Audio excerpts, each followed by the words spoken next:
Haleluya. Selamat pagi buat kita semua. Mari kita satu dalam doa sebelum kita mendengarkan renungan kita pada pagi hari. Bapa kami dalam surga, kami ucap syukur berterima kasih buat kasih setiamu, penyertaan-Mu sepanjang malam hingga pagi hari. Kami akan memulai renungan kami pada pagi hari ini. Kiranya urapan Allah mengalir ke setiap kita. Membukakan singkapkan rahasia firman-Mu. Lebih lagi Bapak, biarlah firman-Mu yang menjadi penuntun kami, memegang tangan kami, dan juga yang menjadi berita dalam setiap hidup. Di dalam nama Tuhan Yesus Kristus. Haleluya. Amin. Selamat pagi buat kita semua orang-orang yang dikasihi Tuhan. Renungan kita pada pagi hari ini di Kejadian pasal yang ke-39 ayat 6 bagian B. Saya bacakan. Adapun Yusuf itu manis sikapnya dan elok parasnya. Pagi hari ini kita belajar dari Yusuf, bagaimana dikatakan di sini, adapun Yusuf itu manis sikapnya dan elok parasnya. Ini berbicara perilaku seseorang, berbicara perilaku Yusuf, bagaimana dikatakan manis sikapnya dan elok parasnya. Ternyata yang saya baca lagi dari Kamus Besar Bahasa Indonesia, manis sikapnya berbicara tentang berperilaku yang menarik hati. Jadi Yusuf ini berperilaku menarik hati orang banyak. Dan elok parasnya itu berbicara tentang hatinya yang baik. Dan kita bisa melihat bagaimana sikap Yusuf. Saat di pasal ini berbicara tentang Yusuf bekerja di rumah Potifar. Saat dia dibeli dari orang Ismail, dia adalah seorang budak. Dia dijadikan budak, bekerja di rumah Potifar. Tetapi kita lihat bagaimana Yusuf bersikap, bagaimana Yusuf bertindak dalam dia bekerja. Dan dikatakan situ Tuhan menyertai Yusuf di ayat 2, tetapi Tuhan menyertai Yusuf sehingga ia menjadi seorang yang selalu berhasil dalam pekerjaannya. Karena penyertaan Tuhan yang membuat Yusuf ini berhasil. Dan kita bisa lihat bagaimana cerita selanjutnya kisah Yusuf.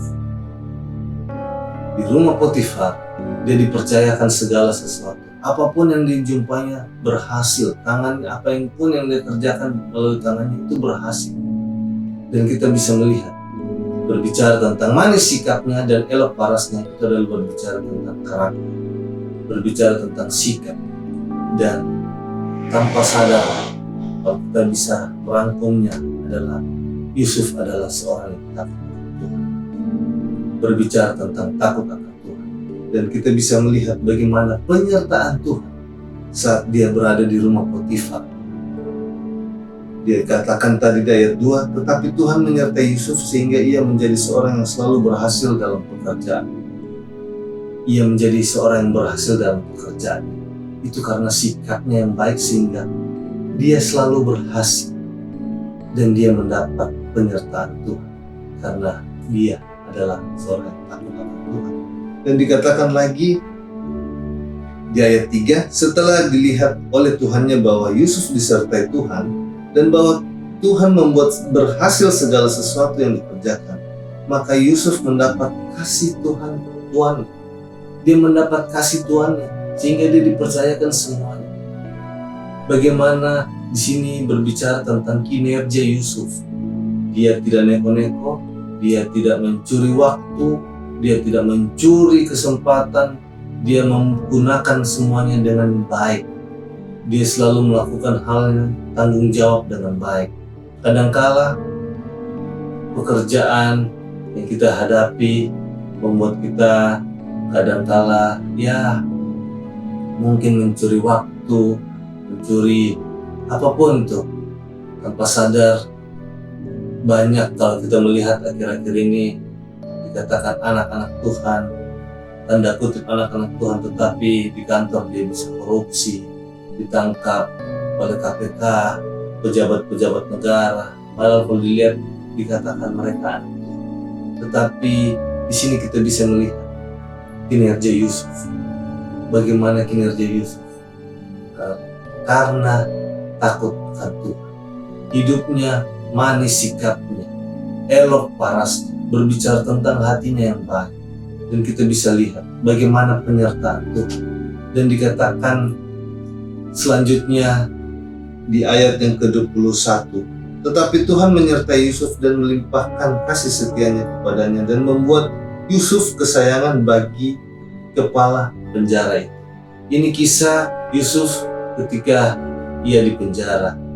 Istri Potifar mengajak dia jatuh untuk berbuat dosa, berzina, tetapi dia tidak melakukannya, sehingga ada cerita yang menjelekkan dia, yang menjatuhkan dia, sehingga dia harus masuk penjara. Tetapi dia tidak peduli, dia tidak terpengaruh dengan situasi itu, hatinya tetap baik. Karena tadi dikatakan manis sikapnya dan elok parasnya. Itu berbicara tentang sikap, perilaku Yusuf. Dan kita bisa lihat, sampai di penjara pun dia dipercayakan. Penyertaan Tuhan begitu ada. Bahkan saya bacakan lagi di ayat 22, sebab itu kepala penjara mempercayakan semua tahanan dalam penjara itu kepada Yusuf. Segala pekerjaan yang harus dilakukan di situ, dialah yang mengurusnya. Dikatakan semua di dalam penjara, apapun yang dia kerjakan, dia dipercayakan pekerjaan itu. Dengan kata lain di sini, Yusuf melakukan apapun itu semuanya dengan baik. Karena kita bisa melihat bagaimana sikap yang baik. Ini berbicara kinerja lagi. Dan kita bisa lihat hasilnya semua baik karena takut akan Tuhan. Dan di ayat 23, dan kepala penjara tidak mencampuri segala yang dipercayakan kepada Yusuf karena Tuhan menyertai dia, dan apa saja dikerjakannya dibuat Tuhan berhasil.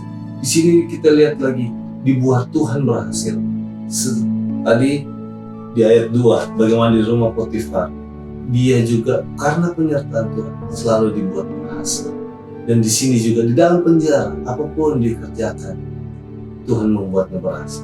Padahal dalam situasi kondisi yang tidak mengenakan, dan dalam penjara, situasi yang tidak bagus bagi Yusuf, tapi kita lihat di sini Tuhan selalu menyertai dia karena takut akan Tuhan. Dan kita bisa lihat hasil Yusuf, dia menjadi orang kedua di tanah Mesir, di negeri Mesir. Dia diangkat menjadi orang kedua. Bagaimana proses yang dia hadapi, tetapi kita lihat dia selalu hidup takut akan Tuhan. Dan di ayat terakhir Mazmur 100 pasal 15 ayat 13 dikatakan, Tuhan memberkati orang yang takut akan dia, baik orang kecil maupun orang besar, Tuhan berkati. Dengan kata lain, Tuhan tidak melihat apapun status kita. Ketika kita hidup tetap takut akan Tuhan, Tuhan akan memberkati kita. Puji nama Tuhan. Biarlah di hari yang baru ini kita melakukan segala aktivitas kita, pekerjaan kita dengan baik, dengan takut akan Tuhan, agar kita tidak terpengaruh dengan hal-hal yang tidak. Puji nama Tuhan. Kiranya renungan firman Tuhan pada pagi hari ini memberkati kita semua. Mari kita satu dalam doa. Bapa kami dalam sorga, kami datang pada pagi hari ini syukur terima kasih Bapa buat firman-Mu. Kiranya firman-Mu selalu menguatkan, menumbuhkan pada pagi hari. Dan biarlah takut akan Tuhan itu ada dalam setiap kehidupan kami, agar kami berperilaku yang baik. Terima kasih.